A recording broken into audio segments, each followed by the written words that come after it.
Now, your first alert weather with Chief Meteorologist Michael Coates.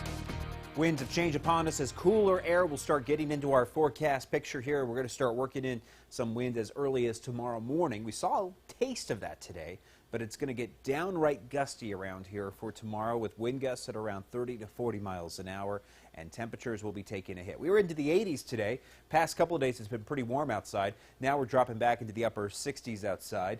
And in fact, actually in a couple days here, that will be our average high as we get into Thursday with the cooler air coming in from the north. Wind speeds at this hour, everything's pretty light. Nothing too bad at this hour. In fact, you could open the window, let some cool air come in through the house tonight, but the winds will definitely start picking up late tomorrow morning thanks to a cold front, which is dropping out of the northwest. You'll notice, though, not picking up a ton of moisture. There is some showers in Washington State and southern Canada here. It's going to ride right along the jet stream with most of the showers well to the north of us. A few thunder showers will get here close to home.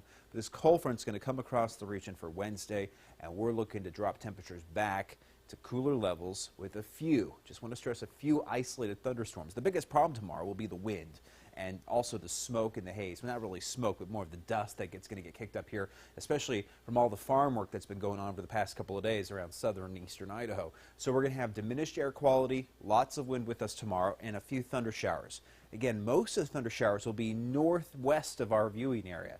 So I'm talking Idaho County, clear up towards the U of I, northern Idaho there.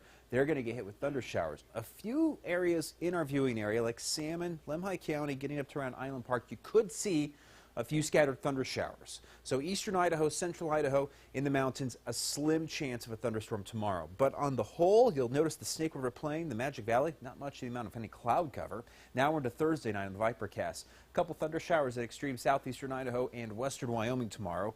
But most of the heavy stuff, again, out of our area. We're going central Wyoming, central Montana. They're going to get hit with thunder showers. But locally, even on Friday, pretty dry conditions. And the winds will start to relax on Friday. And then we're going to start warming right back up to normal levels as we head into the weekend. The weekend's going to be looking great here, but for the next couple of days, yeah, windy, a few thunderstorms to contend with. The average sustained wind speed getting around 10 to 25 miles an hour. That's a pretty big range, I know, but it's just going to be windy all throughout the day, and then the gusts will be the biggest problem, getting around 30 to 40. So I wouldn't be surprised if we saw a wind advisory issued by the National Weather Service tomorrow afternoon. 45 in Salmon, back into the mid-30s for Stanley, lower 40s for Driggs, upper 30s for Island Park. Yeah, a bit chilly there in Island Park.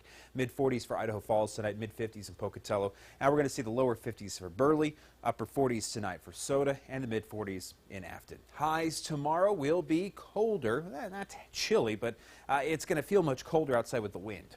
So you take 75 degrees and some strong winds, it's going to feel much cooler than that 75 across Pocatello, Blackfoot, and Idaho Falls. Lower 70s in Burley. We're going to be looking at also the mid to lower 70s as you get in the upper valley. 71 for St. Anthony, 74 for Rigby and Rexburg. Lower 70s through Arco and the site. And we'll see the lower 60s in Stanley. Here's the 8-day. Moving forward, you're going to notice the highs will recover just in time for the weekend. However, there's more wind in the forecast. I'm seeing more wind on Sunday, and a second front's going to blow through into Monday and Tuesday of next week. We go from 80 on Sunday, 79 on Monday of next week, dropping back down to the lower 70s. But check out here Thursday.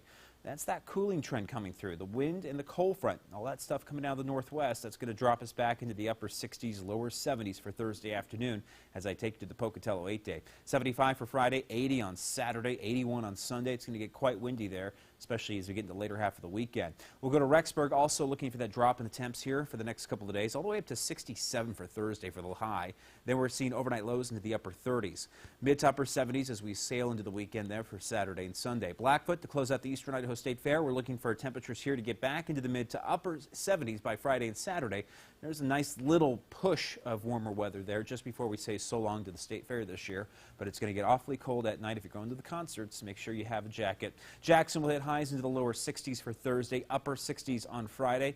Jackson Hole, thunder showers will start popping back in here for Jackson, the National Park, Saturday, Sunday, and Monday of next week there. Island Park also looking to pull some thunder showers this weekend with mainly cloudy conditions on Saturday with highs into the upper 60s. On Saturday, Island Park. On Sunday, it's going to be windy with a high of 69. Salmon, go to central Idaho here, looking pretty nice, but windy. And then we'll start seeing more wind over the weekend. And Salmon, you're looking for thunder showers for the middle of next week. Carol, Jay.